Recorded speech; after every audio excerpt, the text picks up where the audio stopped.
Hey guys, welcome back to another video here on Toned In Entertainment, where we're talking all things pop culture. Today, it's time to continue with our comic book discussion of the Wonder Twins. This is issue number 9, and this is called Aftermath.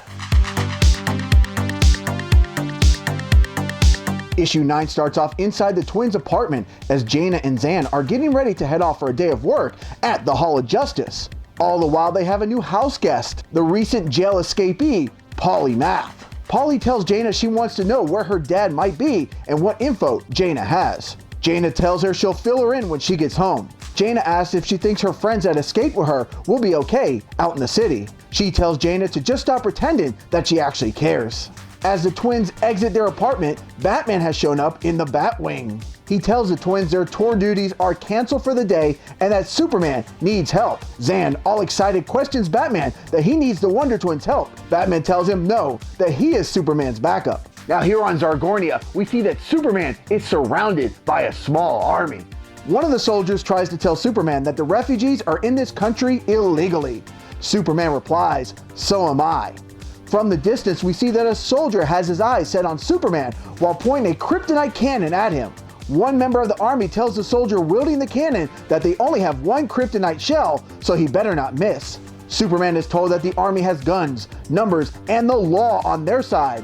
What do you have on yours? And just like that, Batman comes swooping in, clearing out some of the soldiers. The twins take this as their clue to jump in and join in on the battle. Wonder Twin powers, activate! Jayna transforms into a pterodactyl and rescues the refugees. Superman tells Zan barrier protocol now. The soldiers are commanded to shoot them down. Zan creates a water barrier and Superman adds his frozen breath to create an ice wall. But the soldiers unleash a fury of gunfire on the frozen twin. The army sets their eyes on Batman and it appears they have him surrounded. But of course, Batman has backup by one of his wonderful toys. As Jayna makes her escape with the refugees, the army gets ready to take fire, but Superman jumps in front of the cannon and takes the blunt of the blow and allows the team and the refugees to escape. Batman drops the twins back off at their apartment, and we see that Zan is pretty banged up from this recent battle. We even see that he has bullet wounds tattooing his body now. Jayna now wants to talk with Polly. She asks Polly what she was doing back at the school. She tells Jayna she had returned for this floppy disk, that this was going to be her science fair project, but that it had malware on it and the school confiscated it. Also, it's good to see that Gleek is still around. He hasn't had much to do lately in this series. Now there's a flashback to 1988 and we see Polly's dad Philo in his days as a computer programmer. We learn that even when Philo was in high school, he was working on solving all the world's problems, and that he filled his databanks with information on how the world was in 1998, at least up to the limitations of technology at that time. Over the years, he tried everything to make his research work, but eventually the data became corrupted and his program became degraded. The computer sounds out, vaccines save viruses and kill children. Philo realized that his program was way too dangerous and had to be shut down. And this is why it was necessary for Polly to get the floppy disk back, that she had created a program to fix her dad's flaws and she was going to give it to him right before he disappeared. Jayna goes on to tell Polly her plan to get her dad back. Now on this spread, we get to learn some crucial background information about the twins when they were on their home planet. Jayna goes on to describe her home planet Exxor as a utopia, but it wasn't always this way. Years before the twins were born, Exxor was swept up in a wave of xenophobia, and thousands of lives were destroyed in the purges. Here we get a glimpse of Raylon the Judge sentencing a family to exile to the Phantom Zone. The twins tell the story of the day their dad brought them to the Exxor Museum. Jayna asked her dad if their grandpa disappeared during the purges and if he's stuck in the Phantom Zone. But the twins learn that the truth is so much worse, that their grandfather was this savage. Raylon the Judge sent more than 5,000 Exorians to the Phantom Zone using this Kryptonian disruptor that looks much like a cell phone. Jayna recalls that cell phone Sylvia had a very similar device.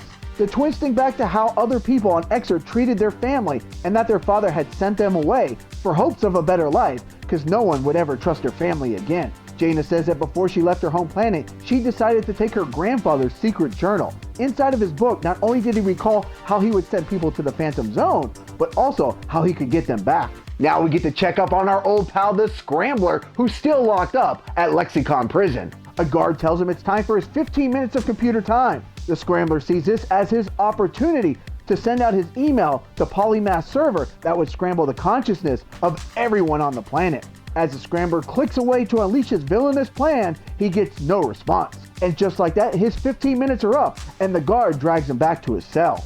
Now we cut to Polymath's house, where I guess being locked up, she hasn't been able to keep up with her mortgage, and there's an estate sale going on of her items. And I guess these two guys are vintage collectors as they pick up the old server. The next day, the Wonder Twins are back giving tours at the Hall of Justice.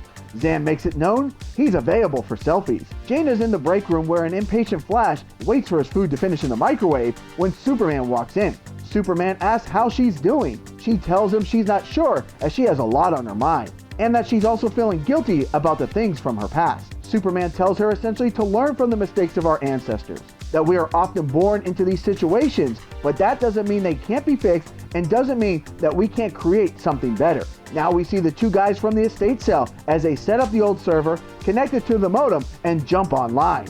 On the last page of this issue, we have a red screen with Colonel 86 popping up, and he says, "Connect me to the internet and let me run the world." Alright guys, well that's going to do it for issue number 9 of the Wonder Twins comic book, and it looks like the Scrambler is still going to be able to unleash his evil plan after all. And I want to make mention of the art style, specifically in this issue. I think it's been the best yet. I thought it was really well done. So guys, we've only got 3 more issues of the Wonder Twins comic book series, and I will be covering them here on this channel, so make sure you hit that subscribe button right now so you can keep up with those videos. Alright guys, thank you for watching another video here on Toned In Entertainment, and we'll see you in those future videos. Subscribe to the channel.